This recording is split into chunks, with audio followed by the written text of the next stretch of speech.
Si vous écoutez cette histoire, j'espère que vous saurez vous mettre à la place du protagoniste et que vous laisserez vos réflexions en commentaire. Je me demande comment est-ce quand il est avec sa sœur. Qui veut-il vraiment? Allez-vous le blâmer ou comprendre son cœur incapable de rompre? Auriez-vous pu vous arrêter? L'histoire commence maintenant. On dit que chacun vit avec un secret qu'il ne faut absolument jamais révéler. Moi, Julien, j'en ai un. J'ai 48 ans. Et cela fait maintenant 10 ans que je suis marié à ma femme. En apparence, je suis un mari honnête, un pilier de famille responsable. Pourtant, derrière la façade, il y a une histoire troublante que mon épouse ne doit jamais, au grand jamais, entendre. L'héroïne de ce secret n'est autre que la sœur de ma femme, Manon. Elle a 3 ans de plus que ma Sophie, mais à mes yeux, elle a toujours semblé plus mature, plus sage, une femme de 3 ans, ma cadette, mais qui portait la profondeur et le poids de l'aînée. Depuis notre première rencontre, mon regard s'est toujours troublé de façon subtile. Il faut remonter à une dizaine d'années. À l'époque, avant de nous fiancer, Sophie et moi, nous disputions sans cesse. Nos querelles étaient aussi fréquentes qu'intenses, à l'image de notre amour passionné. Les jours de grosses disputes, j'en venais à me demander si nous ne devions pas mettre fin à cette relation. Une nuit, après notre pire querelle, alors que je titubais sous l'effet de l'alcool dans l'allée devant chez moi, ce fut Manon qui me rattrapa. Elle ne m'a ni plaint, ni méprisé, alors que j'étais le petit ami de sa sœur. Au lieu de cela, elle m'a écouté patiemment, m'a tendu une canette de bière, et nous sommes restés assis ensemble un long moment. Julien, Sophie est encore jeune. Elle est parfois un peu immature, mais son cœur est sincère. Sa voix a étrangement apaisé la chaleur que l'alcool avait fait monter dans ma poitrine. Ce jour-là, Manon me parut bien plus belle que d'habitude. Le mélange de fascination et d'alcool a fait exploser mes sentiments refoulés. Mes larmes coulaient, mon regard était éperdu, et le silence s'installa. J'ai fini par m'approcher d'elle. Au début, elle a paru surprise, mais elle ne s'est pas retirée. Elle n'a ni refusé, ni protesté. Cette nuit-là, nous avons franchi la ligne. Une nuit interdite, qui n'aurait jamais dû avoir lieu. Le lendemain, j'ai passé la journée entre regrets et confusion. J'étais fou. Cela devait être considéré comme non avenu, mais je savais mieux que quiconque que la ligne de non-retour était déjà franchie. Après cela, nous nous sommes évités. Sophie et moi avons fini par nous réconcilier, et nous nous sommes mariés quelques mois plus tard. En apparence, c'était l'aboutissement d'une histoire d'amour ordinaire, mais au fond de mon cœur, le secret avec Manon planait comme une ombre noire. Et aujourd'hui, 10 ans après notre mariage, cette ombre est toujours là. J'aime ma femme. Pourtant, en même temps, j'ai maintenu une relation que je ne peux rompre avec sa sœur, hésitant sans cesse entre la culpabilité et l'extase. Nous sommes devenus de plus en plus audacieux, allant jusqu'à prendre plaisir au danger. La voix de Julien était faible et tremblante. Si cette histoire venait à être révélée, je perdrais tout. Mais je ne pouvais pas m'arrêter. Le jour de mon mariage, j'ai décidé d'enterrer tout ça. Alors que je tenais la main de ma femme, son sourire était si éblouissant. « Julien, fais-moi confiance. » Ces mots sonnaient comme une promesse, un serment. J'ai délibérément évité le regard de Manon, assise parmi les invités dans une robe soignée. Elle faisait de même. Notre secret semblait scellé, du moins pour un temps. Après notre lune de miel, j'ai essayé de jouer mon rôle de mari sans fléchir. Je partais au travail le matin, je dînais avec Sophie le soir, et nous faisions les courses ensemble le week-end. En surface, une vie conjugale stable et ordinaire. Mais chaque fois que je croisais Manon, mon cœur s'accélérait étrangement. Lors des réunions de famille, chaque fois que Sophie s'absentait un instant, nous échangions des regards fuyants, essayant de dissimuler quelque chose. Dans ce silence, la braise se rallumait déjà. 6 mois après le mariage, une nuit, Sophie était absente pour un voyage d'affaires de 2 jours. Seule à la maison, je me sentais vide et, après avoir bu quelques verres, j'ai décroché mon téléphone. « Manon, qu'est-ce que tu fais ce soir ?» La réponse ne s'est pas fait attendre. « Rien de spécial. Pourquoi ? On pourrait prendre un verre ?» Je me suis trouvé des excuses. « Ce n'est rien. Juste mon beau-frère et ma belle-sœur qui boivent un verre. Il ne se passera rien. » Au coin d'une petite brasserie, nous avons trinqué comme si rien ne s'était passé. Mais dès que l'alcool a fait effet, les sentiments refoulés ont refait surface. « Julien, tu t'entends bien avec Sophie ?» La question de Manon était banale, mais son regard tremblait. J'ai souri brièvement et hoché la tête. « Oui, ça va bien. Elle s'est beaucoup stabilisée, heureusement. Mais ma voix manquait de conviction. Manon l'a remarqué et a souri subtilement. Tant mieux. Mais tes yeux ne disent pas la même chose. Les vers se sont enchaînés. Les conversations se sont allongées.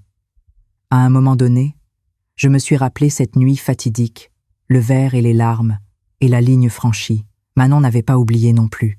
En rentrant chez nous, il a commencé à pleuvoir. Partageant un seul parapluie, nous ressemblions peu être à de vieux amants. « Julien enfin, beau-frère » dit Manon doucement. Je n'ai pas répondu.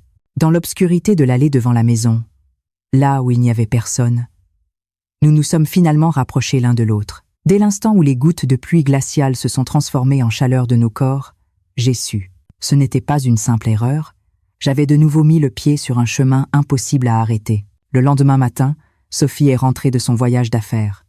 Elle m'a embrassé, le visage radieux. « Tu m'as manqué, Julien. » J'ai souri et l'ai serré dans mes bras. Mais mon cœur était lourd. À cet instant, la voix de Manon résonnait dans ma tête. « Beau-frère. » Je me suis dit, ne recommence pas. C'est de la folie. Mais au fond, je savais déjà que nous nous reverrions. Depuis ce jour, nous avons agi comme si rien ne s'était passé. Lors des réunions de famille, nous échangions des salutations souriantes.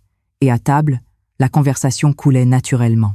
Sophie était ravie de voir sa sœur et son mari bien s'entendre. « Ma sœur et toi, Julien, vous avez l'air de bien vous entendre. » Ces mots me déchiraient le cœur. J'aime ma femme. Son sourire est un réconfort dans ma vie, la force qui me permet de tenir les jours difficiles. Pourtant, en même temps, je mêlais mon cœur et mes sens à ceux de sa sœur. Ce fait était tellement sacrilège. Mais plus la nuit avançait, plus la culpabilité se transformait en plaisir. Nos rencontres avec Manon sont devenues de plus en plus secrètes. Les jours où Sophie sortait, je trouvais une excuse pour retrouver Manon. Au début, j'hésitais, mais avec le temps, la peur a diminué, remplacée par un étrange frisson. Manon est devenue de plus en plus audacieuse. Un soir, dans une chambre d'hôtel, nous étions profondément épris l'un de l'autre. À l'instant où nos souffles se confondaient dans la pénombre, elle a chuchoté à mon oreille. « Beau-frère, comment est-ce avec Sophie? J'ai été figée. » « Que quoi? Je suis curieuse. Comment est-ce avec ta femme? Qui préfères-tu » Sa voix était douce, mais clairement provocatrice. J'ai essayé d'éviter de répondre, mais Manon me regarda droit dans les yeux.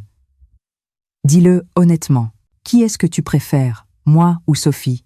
Mon cœur battait la chamade. J'ai fermé les yeux, les serrés de nouveau. Au lieu de répondre, je n'ai pu que réagir avec mes lèvres et mon corps. Ce n'était pas un refus, c'était la preuve que je la désirais plus ardemment encore. À partir de ce jour, nos conversations ont changé. Manon évoquait parfois Sophie sur le ton de la plaisanterie. « Sophie est encore immature, n'est-ce pas? C'est pour ça que tu viens me voir. » Je hochais la tête, mais je savais que ces mots ne me convainquaient pas moi-même. Nous savions à quel point notre relation était dangereuse. Mais plus nous en étions conscients, plus le danger devenait une source de plaisir. Rencontres discrètes, nuits brûlantes derrière des portes closes. La tension qui nous liait était une drogue. Un jour, Manon m'a dit « Beau-frère, on est fous, non ?» Mais je n'ai pas envie d'arrêter. Je n'ai pas répondu. J'ai seulement contemplé son visage un long moment. Puis nos lèvres se sont retrouvées. Cette réponse était la réalité que nous avions choisie. En rentrant à la maison, Sophie m'a accueillie. « Radieuse, tu es rentrée tôt aujourd'hui. Tu n'es pas fatiguée ?» J'ai fait un faux sourire en hochant la tête. Mais intérieurement, je me blâmais. J'aime ma femme. Alors pourquoi est-ce que je désire sa sœur plus encore? Cette nuit-là, en regardant le dos de ma femme allongée, je me suis promis des centaines de fois « Arrêtons. Il ne faut plus. » Mais je savais déjà que nous ne nous arrêterions pas. Les fêtes approchaient, et les familles des deux côtés se réunissaient. Le rire et les conversations allaient bon train. Sophie s'affairait au plat, et je servais à boire à mon beau-père. Un tableau de fête paisible en apparence.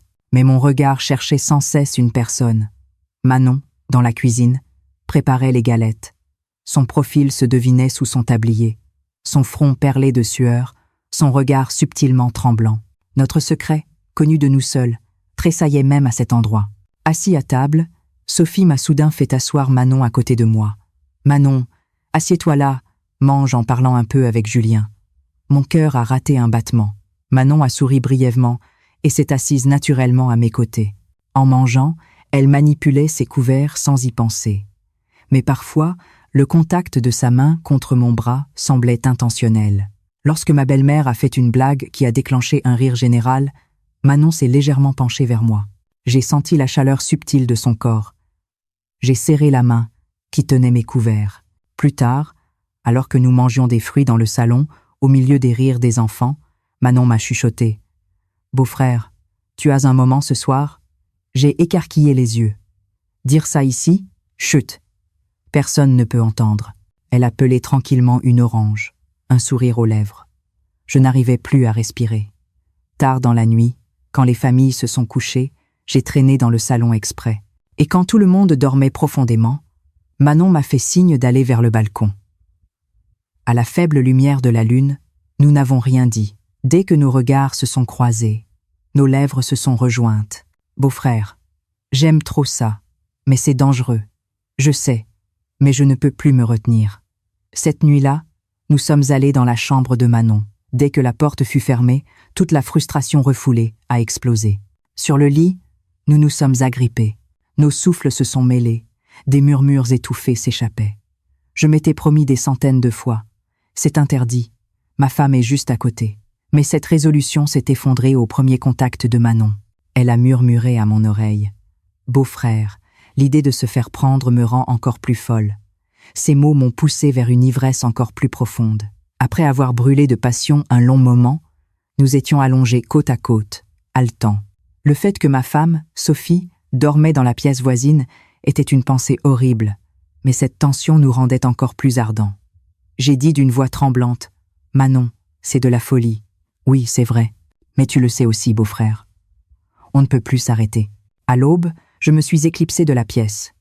La lumière du salon était éteinte. Je suis entré doucement dans notre chambre. Sophie dormait profondément. Son visage était paisible. Je me suis murmuré. « Sophie, pardonne-moi. » Mais j'étais déjà allé trop loin. Après les fêtes, notre relation n'a plus pu être aussi discrète qu'avant. Une pierre lancée ne fait que rouler. Elle ne revient jamais à sa place. J'ai tenté de reprendre ma vie quotidienne avec ma femme. Nous prenions le petit déjeuner ensemble, regardions la télévision en rentrant. En apparence, c'était normal. Mais à chaque instant, l'image de Manon ne me quittait pas. Son souffle, ses murmures, son toucher. Manon avait aussi changé. Elle n'était plus aussi prudente. Ses messages étaient plus fréquents, son langage plus explicite. « Beau-frère, qu'est-ce que tu fais aujourd'hui ? Tu le fais souvent avec Sophie. » Le message me coupait le souffle. J'hésitais, mais finissais par répondre brièvement. « Pourquoi tu me demandes ça ?» Manon répondait immédiatement. « Parce que je suis curieuse. Parce que je veux savoir ce que j'ai.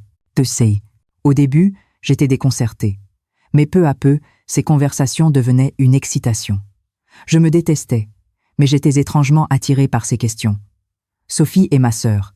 Après tout, elle est aussi bonne que moi ? Tu m'as dit que c'était mieux avec moi. Manon me disait ça tranquillement en buvant un verre. Je ne répondais pas, vidant mon verre, mais mon regard répondait déjà pour moi. Cette nuit-là, nous étions dans une chambre d'hôtel. La pluie tombait derrière la fenêtre, et la lumière tamisée créait un monde à nous. Manon s'est approchée et a déboutonné ma chemise. Puis elle a murmuré à mon oreille, « Beau-frère, dis-moi la vérité. Qui est-ce que tu préfères, Sophie ou moi ?» Au lieu de répondre, j'ai saisi son visage et l'ai embrassé profondément. Son rire se mêlait à nos lèvres. La nuit fut une succession intense de rapprochements. Nos corps et nos esprits se cherchaient sans relâche. La dernière once de raison qu'il me restait fut emportée par sa voix et ses gestes. « Beau-frère, après m'avoir rendu fou comme ça, tu peux retourner vers Sophie ?» La question de Manon était tranchante, mais douce. Je n'ai pas répondu. Je l'ai serré plus fort encore. Le lendemain matin, Sophie était assise à table, souriant radieusement en me demandant « Julien, tu as bonne mine aujourd'hui. Quelque chose de bien s'est passé ?» J'ai fait un faux sourire en secouant la tête. « Non, j'ai juste bien dormi. » Mais intérieurement, je me haïssais. Même en compagnie de ma femme, j'étais déjà accro à une autre femme, sa propre sœur. La nuit, lorsque nous étions couchés dans le noir, la voix de Manon résonnait. « Beau-frère, dis-moi honnêtement, toi et Sophie, ou moi ?»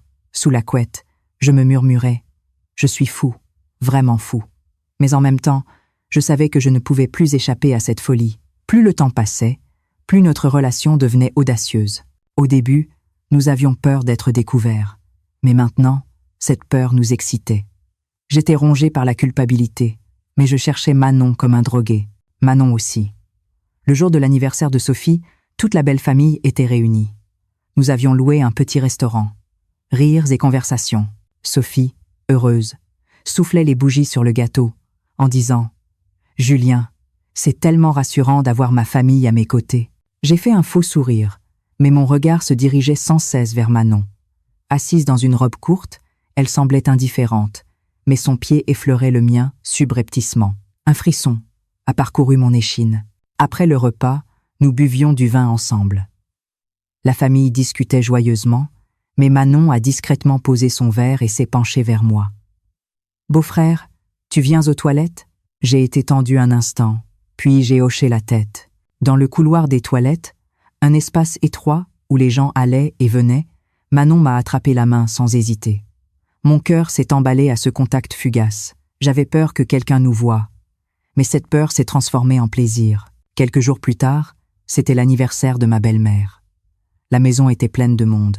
J'étais assis à côté d'elle, lui servant à boire, mais mon regard fixait la cuisine. Manon coupait les fruits, me jetant un coup d'œil. Dans ce bref échange de regards, il y avait un signal clair. Ce soir, cette nuit-là. Quand toute la famille a été endormie, je me suis dirigé vers la maison de Manon. Dans le noir, nous nous sommes serrés l'un contre l'autre, adossés au mur. Beau-frère, j'aime ça, ce danger.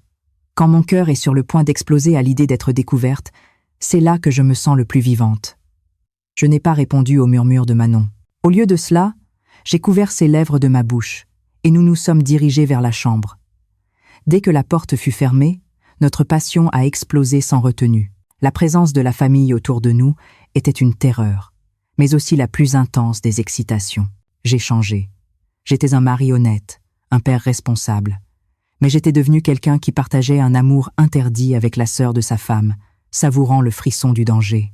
Manon a murmuré à mon oreille. « Beau-frère, on ne peut pas s'arrêter, n'est-ce pas ?» J'ai haleté et j'ai répondu. « Non, je ne peux plus m'arrêter. » À l'aube, j'ai traîné mon corps épuisé pour rentrer chez moi. En entrant dans notre chambre, Sophie dormait profondément. En regardant son visage, mon cœur se serrait douloureusement. Je me suis assis au bord du lit et me suis murmuré « Où est-ce que je vais ?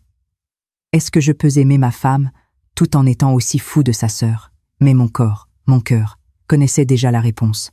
Je ne pouvais pas m'arrêter. Et être que je ne voulais pas. Ces derniers temps, le regard de Sophie avait changé. Sa façon de préparer le petit déjeuner était la même, mais ses yeux contenaient une inexplicable réserve. « Julien, pourquoi as-tu l'air si fatigué ces derniers temps ?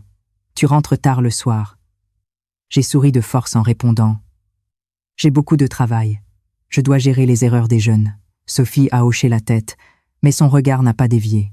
Assis avec ma femme, j'étais étrangement plus conscient de la présence de Manon dans la pièce voisine.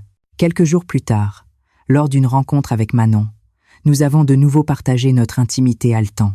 Allongée sur le lit, en sueur, elle a attrapé mon visage et m'a dit « Beau-frère, dis-le honnêtement. Entre Sophie et moi, qui aimes-tu le plus ?» Je me suis figé un instant, le souffle coupé. Pourquoi cette question ? Pourquoi ? Je veux juste savoir si je suis moins bien que ma sœur. Son regard mêlait désespoir et jalousie. Au lieu de répondre, j'ai couvert ses lèvres de ma bouche, mais c'était une échappatoire, pas une réponse. Même après l'acte, Manon ne m'a pas lâché. Enroulée dans une couverture, elle a appuyé son visage contre ma poitrine et a murmuré « Beau-frère, tu vis avec ta femme, mais tu me rencontres à chaque fois. Tu sais ce que ça veut dire ?» J'ai répondu avec un esprit froid. « Manon, on est allé trop loin, toi et moi. Personne ne peut s'en sortir sans blessure. » Elle a gardé le silence un instant, puis a souri amèrement. « Oui, mais beau-frère, j'aime ça. Je ne peux plus vivre sans ce frisson. I know. » Quelques jours plus tard, Sophie m'a demandé avec hésitation. « Julien, tu parles souvent à ta sœur ?» Sa voix était bizarre au téléphone. J'ai failli faire tomber la tasse que je tenais. « Non, juste des histoires de l'hôpital, de la famille, des choses comme ça. »« D'accord, être que je suis trop sensible. » Sophie a baissé la tête en murmurant. À cet instant, j'ai réalisé l'intuition aiguisée de ma femme. Pas de preuve, mais un instinct qui sentait quelque chose. La nuit, en regardant le dos de Sophie endormie, je me suis retourné de douleur. Le bruit de pas de Manon dans la pièce voisine résonnait comme une hallucination. J'étais de plus en plus piégé entre ma femme et sa sœur. Le moment du choix était-il venu, ma femme ou ma belle-sœur? Mais la réponse n'était pas facile. Le sourire de ma femme et le murmure de sa sœur faisaient déjà partie de ma vie. Manon m'a donné rendez-vous le lendemain. Dans la voiture, elle a serré ma main et a dit « Beau-frère, je ne veux pas te voir hésiter entre ma sœur et moi. Maintenant, choisis. Qui préfères-tu » J'ai posé mes mains sur le volant et j'ai fermé les yeux. Mon cœur battait à se rompre, mais mes lèvres ne s'ouvraient pas. La relation avec Manon était déjà irréversible. Plus je sentais la suspicion de Sophie grandir dans son regard, plus nous devenions téméraires. Le danger n'était plus une peur, mais une excitation, et cette excitation est devenue la flamme qui nous consumait. Ce soir-là, Sophie était sortie pour un rendez-vous tardif avec une amie. Seule, j'ai allumé la télévision, mais mon regard ne voyait rien.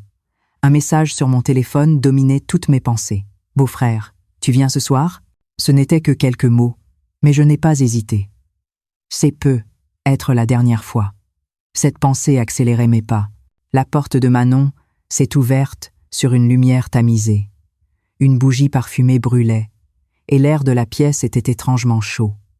Manon m'attendait, vêtue seulement d'un gilet léger. Elle m'a invité d'un regard. « Beau-frère, aujourd'hui, ne parle pas. Aujourd'hui, repousse toutes les pensées et les regrets. » Son murmure était un ordre, mais aussi une supplication. Au lieu de répondre, je l'ai serré dans mes bras. L'urgence nous a submergés. Sans nous séparer un instant, nous avons consumé chaque instant, chaque espace de la pièce, comme si nous nous étions désirés depuis toujours. Nos souffles se confondaient, des gémissements s'échappaient. « Beau-frère, quand ce moment sera fini, que va-t-il nous arriver ?» Je n'ai pas répondu à la voix tremblante de Manon. Au lieu de cela, j'ai saisi son poignet et je suis allé plus loin. Cette réponse était la seule vérité que nous avions. Vers l'aube, nous nous sommes effondrés, épuisés sur le lit.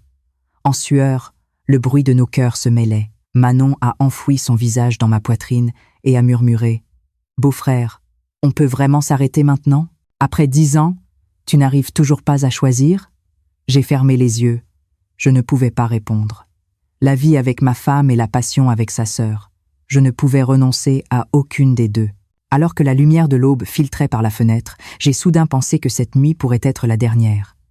Elle était d'autant plus intense, d'autant plus dangereuse. Pourtant, ironiquement, ce fut la plus extatique. Je me murmurais. Si c'est la fin aujourd'hui, je n'oublierai jamais cet instant. En rentrant, Sophie était déjà endormie sur le canapé du salon.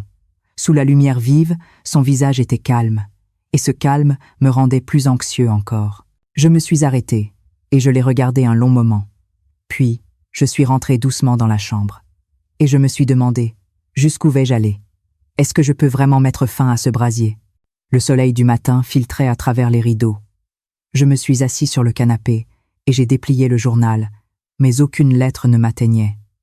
Mon esprit était rempli du visage de Manon la nuit dernière.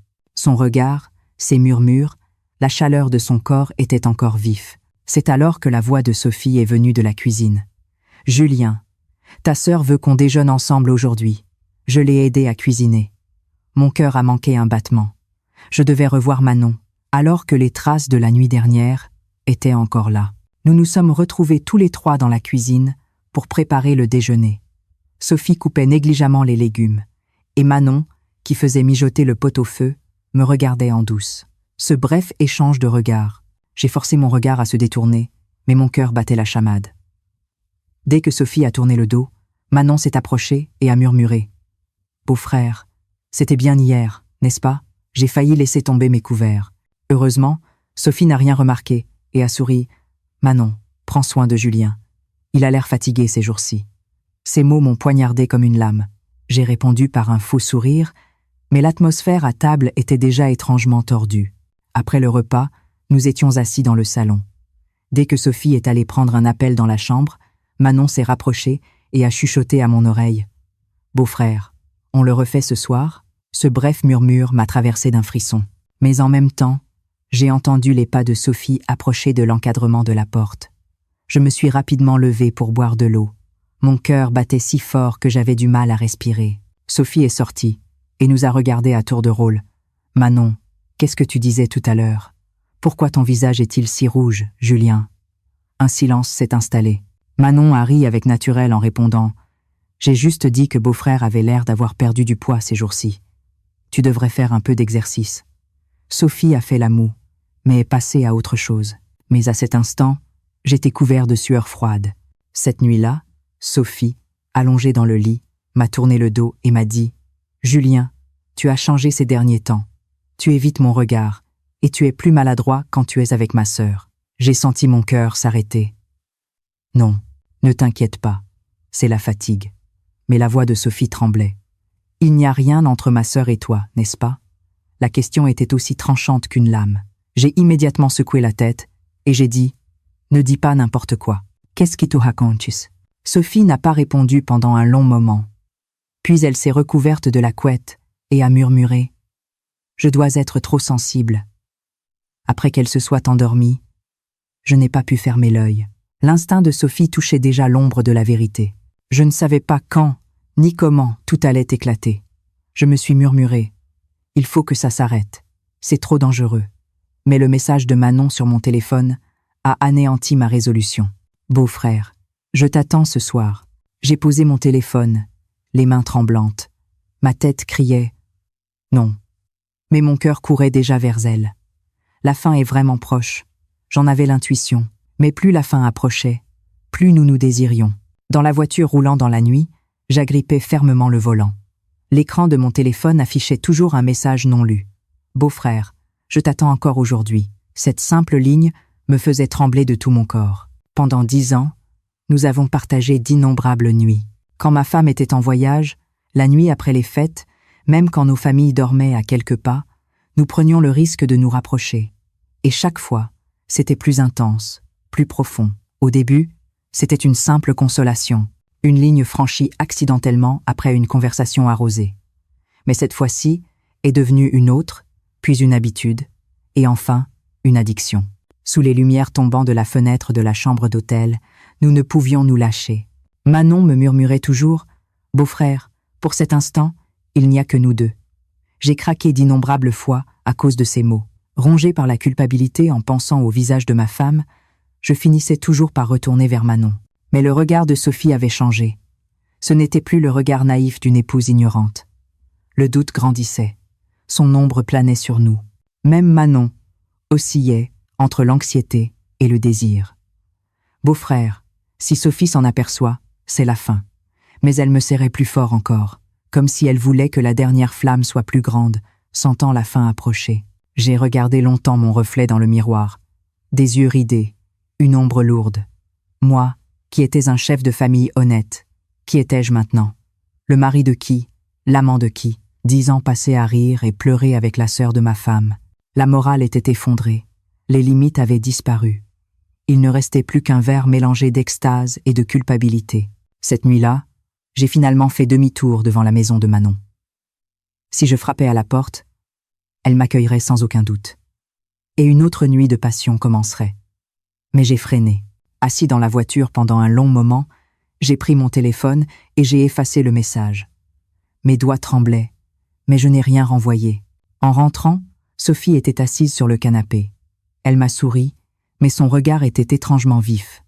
J'ai fait semblant d'être calme, je me suis approché et je me suis assis à côté d'elle. « Pourquoi es-tu si tard ?» « Le travail a été un peu long. » Brève réponse, bref silence. Mais derrière, d'innombrables secrets non dits étaient cachés. Une fois couché, j'ai regardé le plafond un long moment. La voix de Manon résonnait encore. J'ai fermé les yeux et j'ai répondu intérieurement. Non, il faut que ça s'arrête. Je me sens trop coupable envers ma femme. C'était trop intense, trop extatique, mais il fallait y mettre fin. Refoulant le désir qui montait comme une vague, je me suis fait une dernière promesse. Je n'y retournerai pas. Jamais. Mais au fond de mon cœur, une flamme indélébile brûlait toujours. J'ai dû passer plus de nuits avec ma belle-sœur qu'avec ma femme, Sophie. Mais je n'ai jamais répondu à la question de qui j'aimais le plus. Dites-moi, quel choix dois-je faire? Laissez vos opinions dans les commentaires.